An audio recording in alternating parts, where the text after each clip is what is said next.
basic pengupahan tuh dasar apa, dasar hukumnya, kemudian apa yang boleh dilakukan dan yang tidak boleh dilakukan dalam hal pengupahan ya.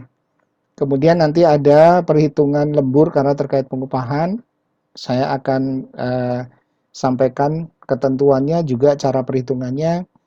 Kemudian BPJS, kemudian THR, dan yang terakhir nanti kita bahas tentang PPh 21. Jadi pajak untuk karyawan ya. Tentu yang lebih bersifat normally ya, normally yang rutin saja. Dasar dari sebuah pengupahan itu sebenarnya kan sebuah kebutuhan. Jadi manusia kan punya kebutuhan. Nah, dari kebutuhan ini manusia lalu kerja supaya mendapatkan penghasilan untuk memenuhi kebutuhan. Ya, jadi sebenarnya dasar dari sebuah pengupahan adalah untuk memenuhi kebutuhan, begitu ya, kebutuhan di karyawan. Nah, bahwa strategi pengupahannya itu bisa memenuhi kebutuhan tadi sampai atas, sehingga orang juga ada 3 hal nih ya, to attract, to retain, to motivate. Jadi yang paling kanan. Dalam menyusun strategi pengupahan, gambaran besarnya kurang lebih seperti ini ya, kurang lebih seperti ini.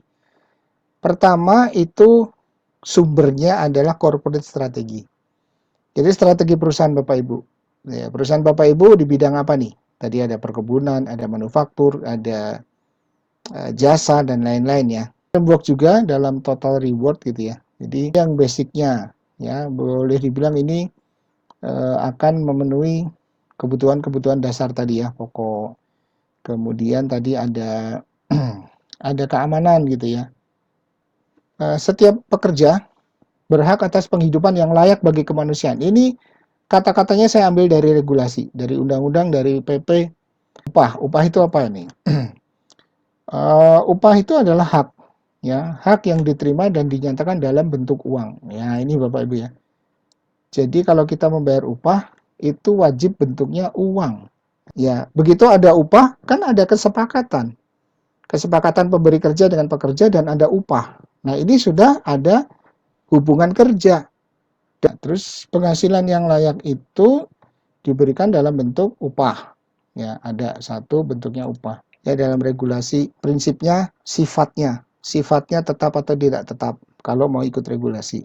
Upah minimum ya. Jadi Bapak Ibu, sekarang ini istilahnya hanya ada UMP dan UMK untuk menggambarkan upah minimum ya. Berdasarkan pada kesepakatan dengan ketentuan minimal 50% ya. Kemudian minimal 25% di atas garis kemiskinan. Dasar penetapan upah adalah satuannya waktu gitu ya, satuan waktu dan hasil ya. Nah, hari Senin itu saya tetap harus dibayar ya. Jadi misalnya, oh kamu gajinya saya hitung Selasa ya, kan kamu mulai kerja Selasa. Enggak, di perjanjian kerja saya mulai Senin. Meskipun itu saya belum mulai kerja, tapi di perjanjian kerja saya mulai Senin dan itu harus dibayar. Karena kesalahannya ada di perusahaan, ya tidak siap ini kerjanya apa peralatan kerjanya, itu ya. Istirahat panjang itu yang kalau sudah karyawan sudah kerja 6 tahun berturut-turut, maka tahun ke-7 boleh libur, boleh dikasih istirahat 1 bulan kalender. Hal yang dapat diperhitungkan dengan upah, ya. Ada denda, ganti rugi, pemotongan upah, uang muka upah gitu ya. Hambatan pembayaran gaji, gitu ya. Di perusahaan yang kena nih dendanya. Ya misalnya tadi pengusaha terlambat membayar ya atau tidak membayar upah mulai hari ke-4 sampai ke-8 dihitung 5% gitu ya. Pemotongan upah, denda, upah, ganti rugi dilakukan sesuai tadi perjanjian kerja sebagai dasar perhitungan pesangon. Jadi kalau ada pesangon yang dipakai apa nih? Yang dipakai upah pokok dan tunjangan tetap. Nah, ini framework struktur skala upah. Jadi saya menjelaskan frameworknya saja dan ada contohnya. Jadi prinsipnya gini Bapak Ibu, bahwa tadi ada upah minimum. Nah, struktur skala upah ini mengatur gaji yang di atas upah minimum, di atas 1 tahun tadi.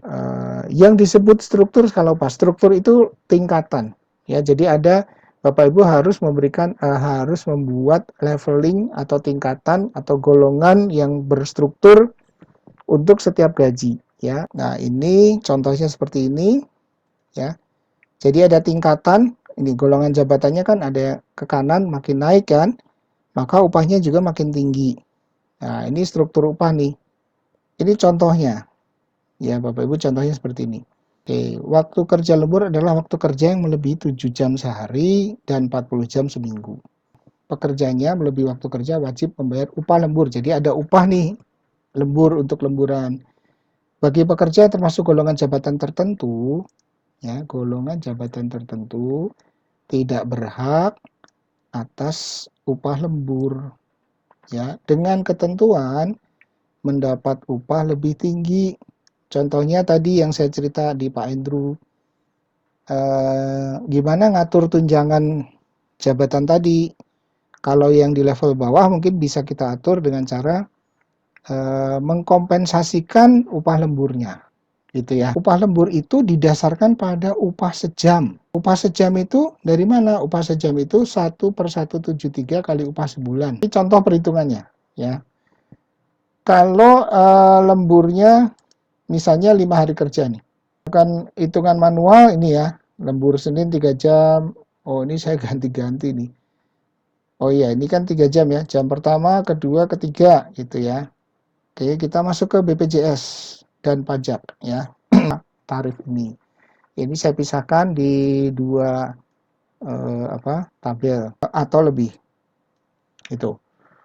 Pada prinsipnya THR diberikan kepada karyawan atau pekerja. Artinya orang yang sudah tidak statusnya bukan karyawan pada hari raya keagamaan, maka dia tidak berhak atas THR. Prinsipnya itu. Jadi dia cuti melewati lebaran, gitu ya. Apakah dia berhak? Tetap harus dibayarkan. Saya cukupkan sampai di sini.